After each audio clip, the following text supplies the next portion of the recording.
Power is a phantom. It is a whisper in a crowded room that silences all other noise, a shadow that stretches long and imposing from a body that may in itself be frail. But when the body is broken, the shadow shrinks, and the whispers turn from fear to pity.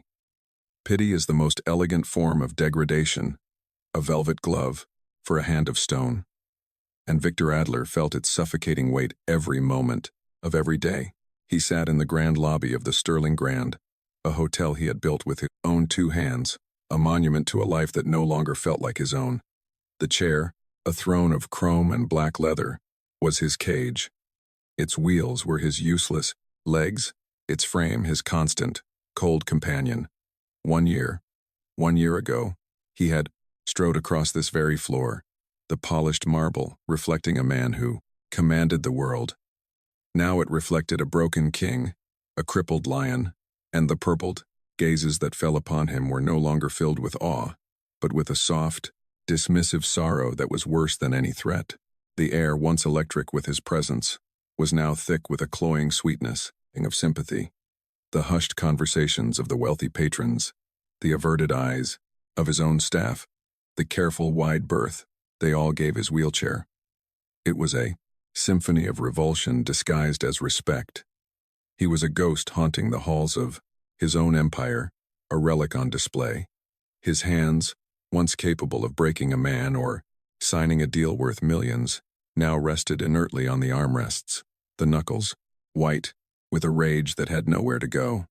It was a poison that had seeped into his soul, turning everything bitter. He hated the sunlight that streamed through the floor-to-ceiling windows because it illuminated his helplessness. He hated the gentle melody from the grand piano because it felt like a funeral dirge for the man he used to be. He was Victor Adler, a name that once made Frankfurt's elite tremble, and now he was merely an object of morbid curiosity, a tragic story whispered over champagne and hors d'oeuvre. The silence that surrounded him was the loudest thing in the room, a screaming void where his power used to zest, bay.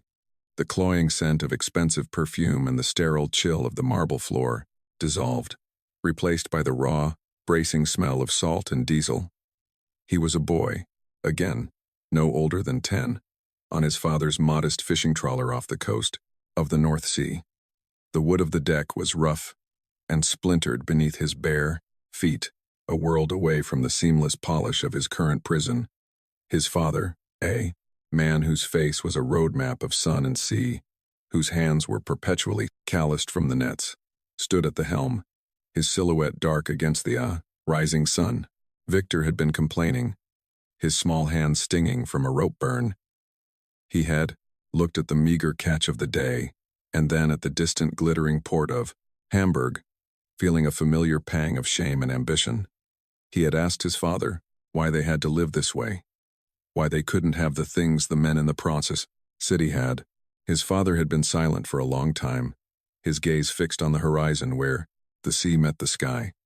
Then he had turned, his eyes not angry, but filled with a deep, quiet wisdom. He knelt, bringing himself level with his son. "Victor," he had said, his voice as rough as the hull of his boat, "do not confuse the value of a man with the value of his things. A tool is only as good as the hand that wields it. Money, power, they're just tools. They can build a house, or they can burn it down. But the hand is the heart. The strength is in here." He had tapped Victor's chest gently. "This boat is not who I am. It is what I do. Who I am is a man who provides for his son, who respects the sea, who is true to his word. Your worth is not in what you will own. It will be in what you build inside yourself. That is the only treasure no storm can take away." The memory was so vivid it was painful. A phantom limb of a life of simple clarity. The man in the wheelchair, surrounded by a fortune his father could never have imagined, felt a profound and hollow emptiness. He had all the tools in the world, but he had forgotten the purpose of the hand. The treasure his father spoke of felt like a distant myth, a story told to a boy who had long since vanished. 1 year ago, the memory was a blaze of light, a stark contrast to the gray, twilight of his present. 1 year ago, Victor Adler did not sit. He moved. He was a force of nature, a controlled storm in a tailored suit. He walked through the lobby of the Sterling Grand, not as a resident, but as its creator, its soul. His gait was confident, his presence a palpable energy that shifted the atmosphere of any room he entered. People didn't avert their eyes. They sought his. A glance from him was a commodity, a nod, a validation, his antagonist collective, as he now thought of them. Men like Mr. Branton, Mr. Keller, his primary investors and fair-weather partners, would flock to him, their smiles wide, and their backs bent in deference. They were vultures who mistook the lion's roar for an invitation to feast. He had always known what they were, but they were useful. They were part of the architecture of his power, the fawning chorus to his epic. But his power then was not merely the brutish authority of a back alley enforcer. He had evolved. He had channeled the ferocity of his past, a past forged in the shadows of the post-war economic miracle, into the sharp acumen of a legitimate magnate. He ran his organization with a strict, albeit unconventional code of honor. He was ruthless to his enemies but fiercely loyal to his own. He was known to pay for the education of his employees' children, to quietly absolve the debts of a family in crisis, to protect the small businesses in his districts from predatory rivals. He was a paradox, a man of violence who cultivated beauty, a titan of industry who enforced a strange and effective peace. He was building something more than an empire of money. He was building a precedent, legacy. He believed then that he was wielding the tools his father had spoken of to build a magnificent house. He saw himself as a protector, a patriarch. His word was bond, his anger a righteous fire. He moved through this world with the prost and certainty of a man who believed he was the master of his own fate, the sole architect of his destiny. He was strong. He was respected, and he thought, a good man in a complicated world. The irony was a blade twisting in his gut. He had thought his foundation was stone, but it had all been built on sand. The tragic event, when it came, was not a grand cinematic battle. It was a mundane betrayal, a quiet Tuesday that ended in fire and shattered glass. It was supposed to be a simple meeting, a negotiation with a rising, hot-headed rival, faction that had been encroaching on his territory. Brandt and Keller had advised against it, urging him to use his influence with the police instead. "You are a businessman now, Victor," Brandt had said, his voice smooth as silk. "Such matters are beneath you." In hindsight, their concern was the first clue. But Victor, still clinging to the old ways, believed in facing a man eye to eye. He went with only 2 of his most trusted guards. The meeting place was a warehouse in the industrial district, a place of rust and shadows. The air was thick with the smell of oil and deceit. The rival leader was arrogant, but the negotiation seemed to be proceeding as expected. It was on the drive back that the world tore itself apart. A black sedan, one he recognized as belonging to his own fleet, a car he had gifted to Keller for his loyalty, slammed into the side of his vehicle at an intersection they should have cleared 30 seconds earlier. His driver had inexplicably slowed. The world became a kaleidoscope of spinning metal, screeching tires, and the explosive pop of the side windows imploding. The impact was a physical manifestation of betrayal, a force that threw him against the door with bone-shattering violence. He remembered the grotesque angle of his driver's head, the sudden shocking silence after the chaos, and a searing, white-hot pain in his back that was immediately followed by nothing. A terrifying, absolute numbness from the waist down. He tried to move his legs to push himself up, but they would not obey. They were just dead weight. Foreign objects attached to his body. Through the shattered windshield, he saw 2 figures get out of the other car. Not the rival gang members. It was Brandt and Keller's chief lieutenants. They looked at the wreckage, made a brief call, and then calmly drove away. They hadn't come to finish the job. They didn't need to. They knew a caged lion was no longer a threat. It was a decoration. His empire was now theirs. The last thing he felt, before darkness consumed him, was not the pain, but the profound, ice-cold shock of being so utterly and completely erased by the very men who had once bowed to him. He was back in the chair, the memory receding like a phantom tide, leaving behind the cold, hard beach of the present. The lobby of the Sterling Grand was no longer a symbol of his achievement. It was the stage for his humiliation. The tubal, phantom pain in his back flared, a ghostly echo of the moment his life had been severed in two. His despair was a physical presence, a heavy cloak he could not shrug off. It was in this moment of profound isolation that he saw her. Sarah, a single mother, an American woman far from home, working 2 jobs to make ends meet, one of which was cleaning the floors of his gilded cage. He had seen her before, of course, but he hadn't truly seen her. She was part of the background, a silent, efficient cog in the vast machine he had built.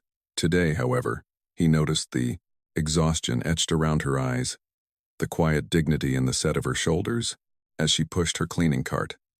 She moved with a grace that belied her fatigue, her movements economical and precise.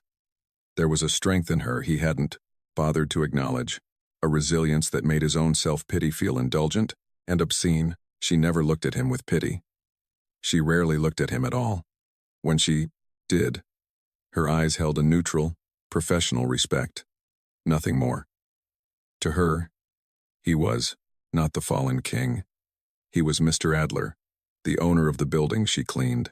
That simple, unvarnished truth was both an insult and a strange comfort. Just as this thought crossed his mind, he saw them, Brandt and Keller, gliding towards him, their faces masks of practiced concern. "Victor," Brandt began, his voice a disgusting purr of false sympathy. "It is good to see you out of your suite. The air will do you good." Keller nodded, his eyes flicking over the wheelchair with a poorly concealed flicker of triumph. "We have been managing things, of course. It is a heavy burden, but we do it for you. To protect your legacy." Legacy. The word was a hot coal in his throat. They spoke of his legacy while standing on its grave. He said nothing, his jaw tightening as he gripped the wheels of his chair. The rage was a wild animal clawing at the inside of his chest, but his body was a cage from which it could not escape. He could only sit and endure their performance, the final, galling act of their betrayal. Suddenly, a flash of bright pink cut through the muted tones of the lobby. A small giggle, pure and unburdened, sliced through the heavy silence. Sarah, who had been cleaning near the grand entrance, looked up in alarm. "Maya, no, come back here." But the little girl, no older than 6, was a bolt of pure, untamed energy. She had her mother's kind eyes and a smile that could disarm armies. Her name was Maya, and she was oblivious to the unwritten rules of this place, the reverence, the fear, the pity. She saw only a man in a fascinating chair, a man who looked sad, a man who sat at her eye level, while the patrons gasped and her mother froze in terror. Maya ran. She ran not with hesitation, but with the joyful, unthinking purpose of a child. She ran straight towards the monster in the wheelchair, the fallen giant everyone else avoided. Victor watched her approach, his mind unable to process the event. His entire world had become a fortress designed to keep people out, and this tiny child was charging the gates. His body tensed, bracing for an impact he couldn't predict. What did she want? Was this some cruel joke? But there was no malice in her eyes, only a wide, innocent curiosity. She didn't stop to speak. She didn't ask what was wrong with him. She didn't stare at his lifeless legs. She simply reached him, wrapped her small arms around his right thigh, a limb he had not felt in a year, and squeezed with all her might. A hug. It was the most simple, profound, and unthinkable act. The contact was a lightning strike to his dormant soul. He could not feel the pressure of her arms through the layers of fabric and dead nerves, but he felt it everywhere else. He felt it in his chest, a sudden, painful cracking of the ice that had encased his heart. He felt it behind his eyes, a stinging heat that threatened to become tears. The entire opulent lobby, with all its wealth and power, faded into the background. There was only the silent man in the chair and the small girl who had dared to touch the untouchable, to embrace the broken. For the first time in a year, Victor Adler was not an object of pity or a symbol of tragedy. He was Prosit, just a man being hugged by a child. Brant let out a small, derisive chuckle, a sound like a snake rustling in dry leaves. "How charming," he murmured to Keller, loud enough for Victor to hear. "It seems he's found his new level. A plaything for the staff's children. That was it. That was the spark." The hug had cracked the ice. Brant's contempt was the hammer blow that shattered it completely. Something ancient and formidable stirred within Victor. The quiet fury that had been poisoning him from the inside out finally found a voice.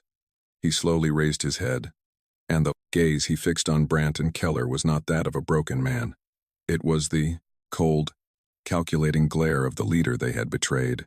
The lobby fell utterly silent. Even Maya, sensing the shift in the air, loosened her hug and looked up at him, her large eyes full of questions. Victor placed a princely hand gently on her small head, a gesture of reassurance, before turning his full attention back to the two men. His voice, when he spoke, was quiet, but it carried the weight of his former authority, cutting through the vast space like a shard of glass. "Pity," he began, his tone dangerously soft, "is currency for beggars. I am not a beggar." He paused, letting the words hang in the air. Brant's smirk faltered. "You come here and speak of my legacy. You speak of burdens. Let me tell you about burdens. The true burden is not this chair. It is the weight of worthless men who mistake loyalty for opportunity. Men like you." He gestured dismissively at their expensive suits, their shocked faces. "You did not take my blank empire. You inherited a building. You are not kings. You are squatters in a quaint palace you did not build and do not understand. My legacy was never in the steel and glass of this hotel. It was in the strength and honor that built it. A 0-point wonder concept you are both entirely unfamiliar with." He looked from Brant to Keller, his eyes pinning them in place. "So take your false sympathy and your stolen profits and leave my presence. Your business here is concluded permanently." He didn't raise his voice. He didn't need to. The command was absolute. Humiliated and exposed, the two men stood frozen for a moment before turning and walking away, their retreat far swifter and less dignified than their approach. The quiet power that filled the lobby was more potent than any physical threat he had ever made. Victor had reclaimed his soul. The silence that followed their departure was different. It was not the suffocating silence of pity, but the clear, ringing silence of respect. The patrons who had been watching the drama unfold slowly returned to their endless conversations, but their whispers now held a note of awe. Victor looked down. Maya was still standing by his chair, looking from him to her mother, who was now rushing over, her face a mask of apology and fear. "Mr. Adler, I am so sorry," Sarah stammered, grabbing her daughter's hand. "She didn't mean. I don't know what got into her. It will not happen again." Victor raised a hand to stop her. He looked at the woman, truly seeing her for the first time, the fierce protectiveness in her eyes, the unyielding strength that held her together. She was not weak. She was a warrior of a different kind, fighting battles he couldn't imagine. Then he looked at Maya, who had shown more courage and humanity than anyone in his entire world. He saw the legacy his father had spoken of, not in himself, but in them. The hand that wields the tool, the heart that gives it purpose. "It is I who should be sorry," Victor said, his voice softer now, devoid of the hard edge it had held moments before. "Your daughter has given me a gift I thought I had lost forever." He looked directly at Sarah, his gaze unwavering. "You see this hotel? For the past year, it has been a mausoleum, a beautiful tomb filled with empty people. It has no soul." He paused, A new idea taking root, a sudden, clear path forward. I need a partner. Not an investor who understands numbers, but someone who understands value. Real value. Integrity. Decency. Sarah stared at him, confused. Sir, I am a cleaner. Today, you are a cleaner, Victor corrected gently. But I see a manager. I see a director. I see the person who can help me turn this place from a tomb back into a home. I am offering you a new position, Sarah. I am offering you the Prastikira's chance to help me rebuild. Not with steel, but with spirit. Your spirit. Sarah was speechless, her mind reeling. It was an absurd, impossible offer. But the look in his eyes was utterly serious. He wasn't offering charity. He was offering a partnership, a recognition of her worth that went far beyond her. Courant Station. In that moment, surrounded by the wreckage of his old life, Victor Adler began to build his new one. The transformation of the Sterling Grand was quiet but profound. It began not with grand renovations, but with small acts of humanity. Under Sarah's guidance and with Victor's full backing, the hotel's culture began to shift. The staff were no longer treated as invisible cogs but as valued members of a team. Wages were raised. A daycare was established on site, a place where Maya and the other children of employees could be safe and happy. The cold, corporate art in the hallways was replaced with pieces from local, undiscovered artists. A portion of the hotel's immense profits was funneled into a new foundation dedicated to supporting single mothers and funding educational lino programs in the city's poorer districts. Victor, for his part, was a man reborn. The bitterness that had defined him was replaced by a quiet, focused determination. He was still in the wheelchair, but it was no longer his cage. It was simply his way of moving through the world. He spent his days in his office, not brooding, but working. He pored over plans. With Sarah, his old strategic genius now applied to a new, more meaningful purpose. Their meetings were a study in contrasts. The former titan in his weight, custom Italian suit, and the American single mother, in her simple, practical attire. Both equals, both architects of a shared vision. A quiet respect grew between them, blossoming into a deep, unspoken affection. He admired her resilience and unwavering moral compass. She saw past his scars and his reputation to the man he was striving to become. He learned to smile, again, a genuine smile that reached his eyes, usually prompted by a drawing Maya it would bring to his office or a dry, witty observation from Sarah. He was still a man of immense power and wealth, but he was no longer defined by it. He was defined by what he did with it. He was building a house, as his father had said, but this one was for everyone. It was a shelter, a place of warmth and opportunity, a legacy, not of fear, but of hope. The shadow he cast was no longer long and imposing. It was wide and protective, offering comfort to those who stood within it. My name is Victor Adler. For most of my life, I believed strength was a fortress. I built walls of money, power, and fear around myself, thinking they would keep me safe. I thought respect was something you could demand, something you could seize. But a fortress is also a prison.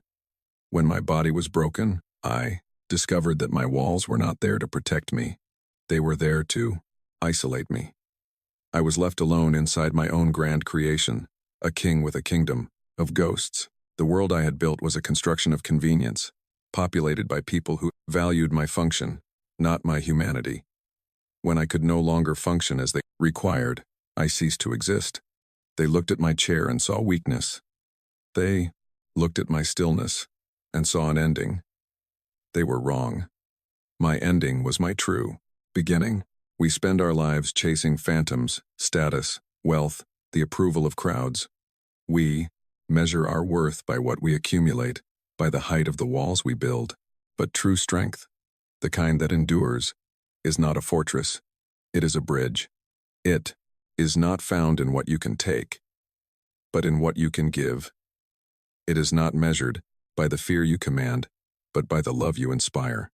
I learned this not from a powerful man or a wise philosopher, but from a 6-year-old girl who saw not a cripple or a monster or a boss, but just a man who looked sad. In her simple, fearless act of kindness, she reminded me of a lesson my father tried to teach me long ago on a humble fishing boat. Your value is not in what you own, but in what you build inside your heart. This chair does not define me. My past does not define me. The opinions of a world that worships strength and despises weakness do not define me.